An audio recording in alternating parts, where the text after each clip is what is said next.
Taip išradingai studentams įteikdami prezervatyvus Lietuvos socialdemokratų partijos Panevėžio rajono jaunimo skyriaus jaunieji politikai nutarė pasveikinti besimokančius aukštosiose mokyklose.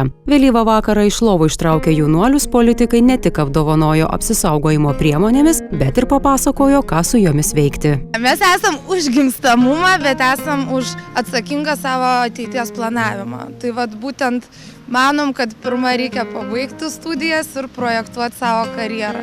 Tai vat lygiai tas pats bendradarbiaujant su AIDS centru, kad Lietuvoje pamažu didėja sergamumas ligomis, o ypač jaunų žmonių tarpe.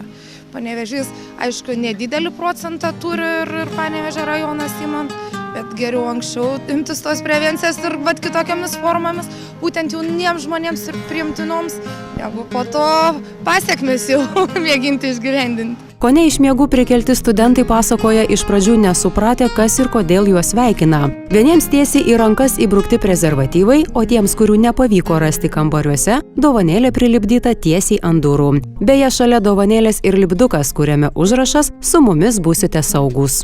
Pagal statistiką tai nėra 100% saugu. Bet va, jaučiame saugus. Tokia dovanėlė. Maloniai nustebina visus. Tokia dovanėlė. Tai ar jaučiate saugus dabar? Ar saugus jaučiamės, tai gal atsargiau gyvensime, kaip sakant. Ar pirmą kartą tenka tokios dovanos sulaukti studentų dienos proga? Man pirmą kartą. Bet kaip matau, beliko tik tai viena dovanėlė ant durų. Ką tai reiškia? Ir visi jau taip jau ir suskubo pasimti ir pasinaudoti?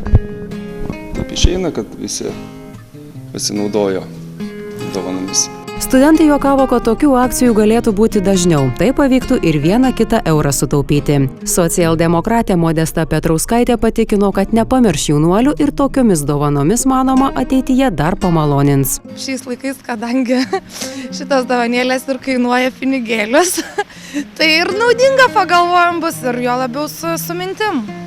O kiek jums pinigėlių kainavo tokios dovanėlės? Mums kiek pinigėlių kainavo, kadangi tos mažos dovanėlės, kurios naudojamos, tai yra AIDS centro, būtent skirtos ir dovanotos šiai akcijai, tai mums kainavo tik liupdukai, kurios yra šypsenėlės. Bet kadangi šita akcija yra vykdoma nacionaliniu lygmeniu, tai taip pat šiandien bus Kaune, Klaipėdoje ir Vilniuje ir Šiauliuose berods, tai... Kiek išdalino? Kiek studentų bendrabučiuose radom, tiek ir išdalinom. Turėjom iš viso 100, šiek tiek yra likę. Nors studentai džiaugiasi gavę tokias netradicinės dovanas, tačiau jos taip nenudžiugino šiandien ryte į darbą atėjusių valytojų. Prezervatyvai su politikų reklama kabėjo ne tik ant daugelio durų, bet jų rasta ir tualete, vonioje ir virtuvėje. Visi jie buvo skubiai surinkti ir išmesti iš šiukšliadėžės.